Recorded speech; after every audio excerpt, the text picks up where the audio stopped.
It's your destiny to greatness with Dr. C and Brothers Keeper.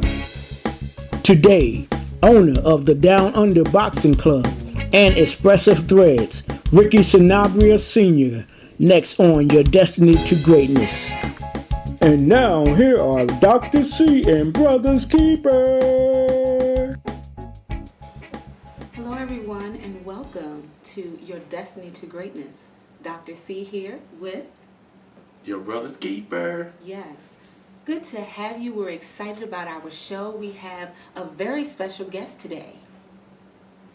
Yes, we have a fine gentleman from the neighborhood. I'm just going to say he's the mayor of the neighborhood. We have Ricky Sanabria from Downunder Boxing Club. Yes, exactly.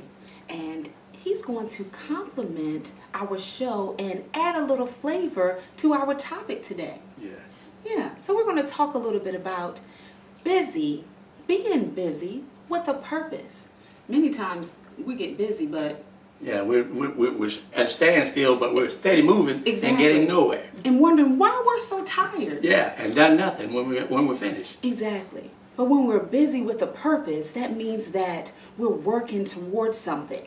And someone is blessed and helped by the things that we're doing. Yes, and a lot of times it doesn't have to be something that's so great. Mm-hmm. It's sometimes the small things that has the greatest effect on someone else's life.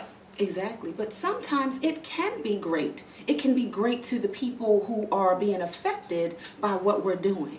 So stay with us. We're coming back. Busy with a purpose. You will not be disappointed.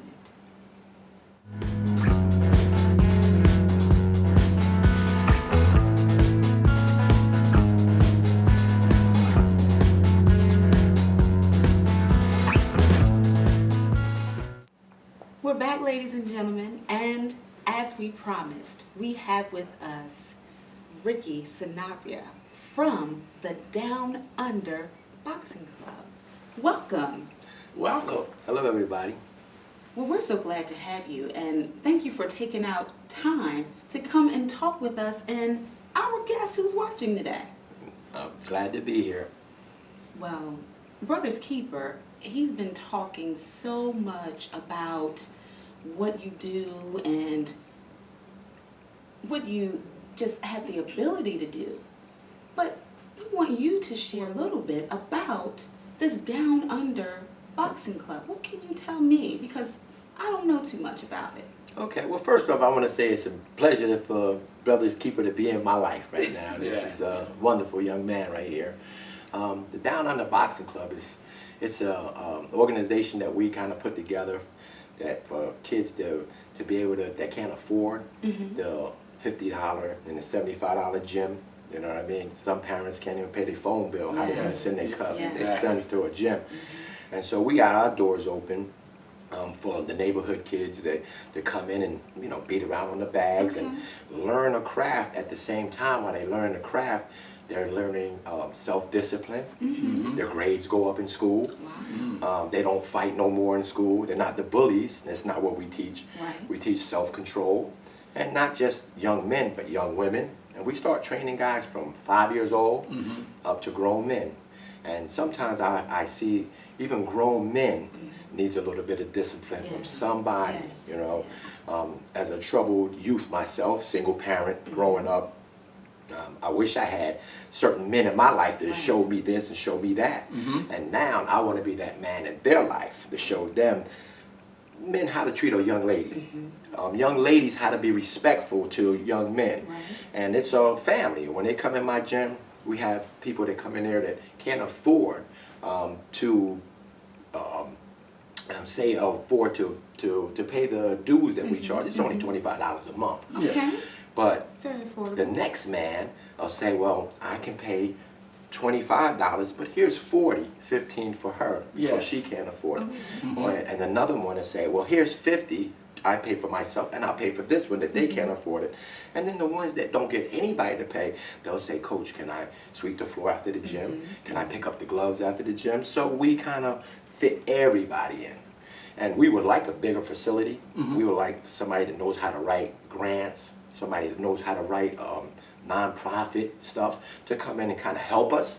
But right now, we dealing with it ourselves, and Right. somewhere down the line, maybe somebody will come in and say, you know what, we know how to do 501c3s, and this is what will be good for your gym, because now you can get help from companies like Walmart, Right, McDonald's, exactly. and stuff like that, instead of us fending for ourselves.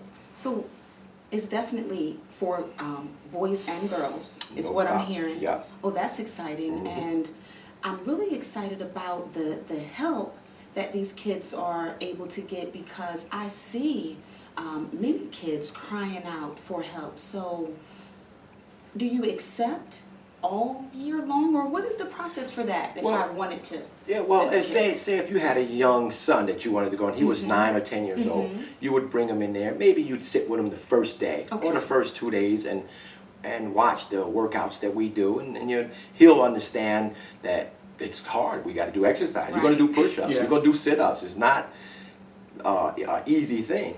But we get overweight guys that come in there, Okay. and they might be in there for 1 year, and they came in the gym 12 years old weighing 180 pounds, and in 1 year they're down to 125 with the muscles, Yes. with the confidence, and it starts from there.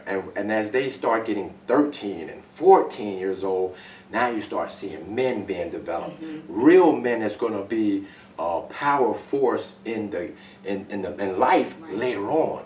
These young men might go to a youth house or go to jail if it wasn't for that gym. Right. Yeah, You know? so you start to see the empowerment that's going Exactly. on. Start developing those characteristics that will keep them on the prudent path. Exactly. And even if they're there where they can have a decision where to go left, right, or straight, now they have options. Before they were just a product of their environment.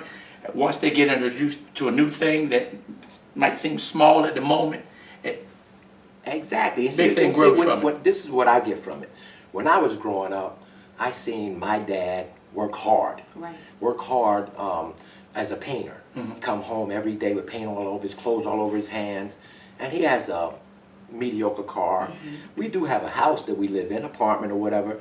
Then you see a guy across the street who's only 21 years old. He's got this nice Mercedes Benz, and he's only 21. And then you see another guy with the nice cars and the nice jewelry and the nice clothes, and you go, wait a minute, do I want to be like my dad? Or do I want to be like this guy? So we're trying to show these guys the right way. You know, I got a nice car. Yeah. I got a nice house, but I got it the right way. And I want to show them that it's about growing strong together. And once you learn discipline and self-discipline, you can go anywhere. You can Yes. be anything you want to be. Yes. Exactly. And confidence comes with that. Boxing teaches you self-discipline. It teaches you confidence. We work hard and exercise. And when you do all of that kind of stuff, you have no other choice but to focus on real things, and not the guys in the gangs, and not the guys that's across the street doing the wrong things. But now you're with a family that's doing the same thing that you do, and it becomes a natural for you. And that's what we need to do more and more and more. Have mentors that's doing something that we're proud of, and a young man can look at him and say, if he did it that way, I want to do it that Yes. way. Well, hold that thought in reference to mentors. Ladies and gentlemen, stay there. Do not leave. If you have to pause, then make sure you do not turn us off, because we're coming back with just a little bit more. Busy with the purpose, we're talking about this beautiful program at the Downunder Boxing Club. We'll be right back.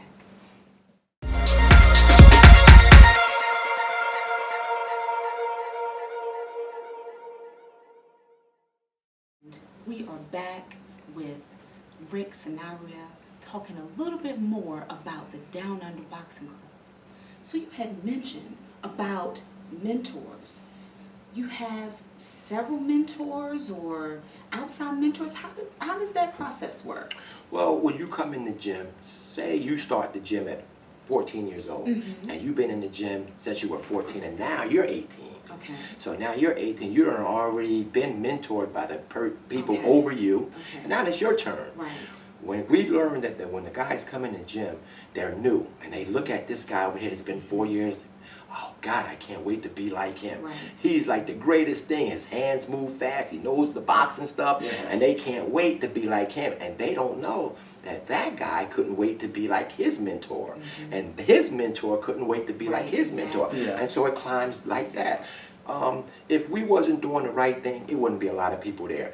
Now, our gym, we might have 25 people in there at a time, Right. but the 25 people in there, everybody gives back. Like I was telling you, some people can afford, some people can't. So not just money-wise, but I see guys in the gym that'll be working out and nobody's working with this guy over here, and one of the guys will come and say, hey, you're doing that wrong. He learned how to do it the right way. He's not going to let this guy do it the wrong way. Yeah. And so that's how the gym overflows, and it kind of like, I can't say reinvent the wheel. We don't have to do that. Right, Everybody because follows suit. Yes. Yeah. And it's Working such a with family. Yes. You don't hear no cursing. You don't see the pants sagging. Right. They might do it when they home, but when they come inside this gym, It's a standard. it's a Yeah, standard. yes, You that's know, it. we don't enforce it, but when you're in the streets and you see a guy with the sagging pants and you're hanging with him, you think that you have to do that. So if you're in the gym and you see guys with their pants regular and everything wearing neatly, then you think you have to Yeah. do that. So it's a product of environment, and that's how it flows. You know, we just need more men that looks out for these young men and these young ladies. Well, I've heard a lot of wonderful things and beforehand, and after having you here, my heart has definitely been blessed. So ladies and gentlemen, there's a plea, an appeal that we're making. One, if you know how to write grants and you're interested, contact Ricky Sanabria, contact him. And talking about mentors, even if you're not interested in coming to the gym, if you know some young lady or some young man, stand up and speak goodness to them. Be an example, a model like they're being at the Down Under.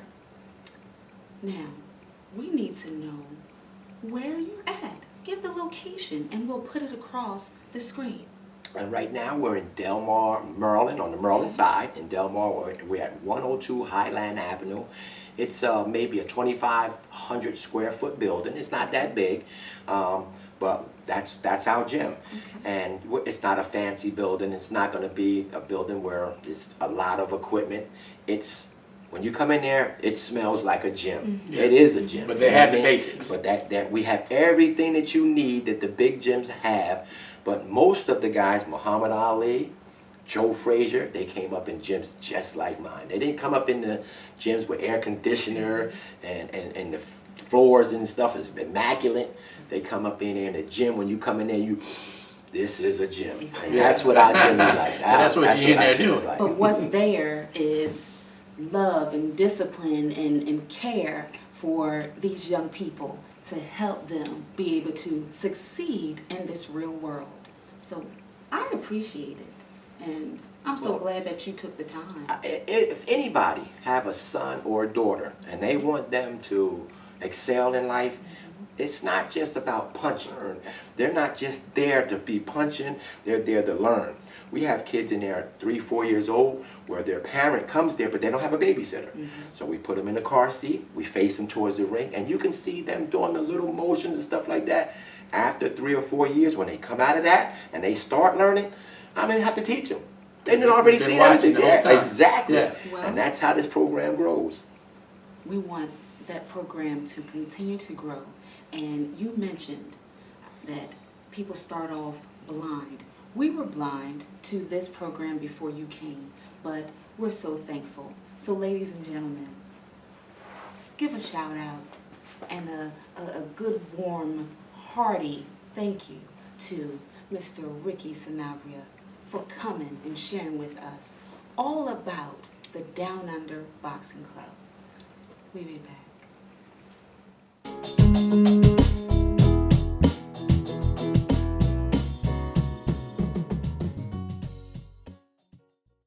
Oh, okay.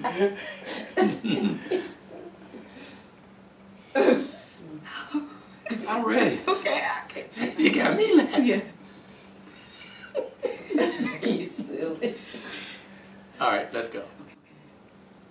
Yes, ladies and gentlemen, that was some wonderful news and information. And Yes, it was. Ricky Sanabria, he was so good to talk to. That's why I like him so much. I walked in his store where he does his embroidery one time, and I've been going there ever since. Well, They treated me just like I was family. After maybe the second time I came in, it was like, come on in. well, I can truly understand that. And in reference to being busy with a purpose, Mhm. he's definitely busy, but his purpose is great because he has a heart and compassion for people. So if you know someone who has a what, Brother's Keeper? Some heart and compassion, as Mr. Sanabria does, and you have a larger facility that you might be able to help him with, we'd love for you to give him a call or you contact us, Yes. and we'll set it up where you two can meet and work out some things where we can be a bigger blessing to someone else. We couple with him and with whoever has a building, and we all can be a team, and we help those that may need it but have nowhere to go. Yes. And we also hope that you've been inspired today to get busy with your purpose. If you have a lot of things on your plate and it's not yielding results, then it's okay to cut some things down. Step back, reevaluate your situation, and make sure that you're working towards purpose and that you're getting the results that you're looking for. Help somebody. Because I'm reminded of a scripture that we should work while it's day. Oh, yes. Because the night is coming. And our day is our life. So therefore, we need to be in a hurry to get things done. Yes, and we all have 24 hours. What we choose to do with those 24 hours will determine whether or not we reap the reward that we were trying to reap. Yes. And we have right now. And we're glad that you spent this right now with us. We love you. And we're excited about the next time. Thank you. Have wealth and beauty. Have wealth and beauty. Many of you may think that in this world that you have to have the right house, the right car, the right mate, the right partner for you to be somebody in this world. But can I give you a word to the wise? That is your attitude, not your aptitude, that will determine your altitude. It's your attitude, not your aptitude, that will determine your altitude. God has so much more for you, and as one of the world's Bible's greatest apostles, Apostle Paul, who stated in Ephesians 3:20, he said, "Now unto him who is able to do exceedingly abundantly above all that we ask or think, but that's according to the power that works within us." Exercise your power. Use what God has instilled into you. And once you allow God to work in you, there will be things that he will reveal to you. Dreams will come alive. While you're laying in bed dreaming, dreams will come alive, actually like you're living in the dream. But believe in yourself. There are so many dysfunctional people, and we live in a dysfunctional time. And you too, we all have been dysfunctional, or still are dysfunctional. But God wants us to rely on him, to trust in him. And as a saying goes, may the road rise to meet you. It's just me thinking again. Hi, this is Brother's Keeper, and it's just me thinking again. You know, I often wonder why we walk around feeling so glum and so lonely at times. And I found out the answer. The answer is seek God. Seek him for assistance. And if we see someone else walking around that's lonely and glum too, speak in their spirit. Help them along the way. And as we help them, we'll forget about our problems and we'll be able to help them. And then we can reevaluate what's going on with us. When we get back to our problem, it may not seem as big as it was. It's just me thinking again. We are destined for greatness. Lord, I'm available to you. Let's make ourselves available to whatever it is that the Lord wants and needs us to do. When we do that, then that means that we are getting in line with His will for our lives and our purpose. We have a purpose. Don't worry about anybody else. Put your blinders on and walk into your purpose so that your life will be full and sweet. Yes, you can do it. Your time is coming. And as you are doing that, I want you to walk to your destiny. We are destined for greatness.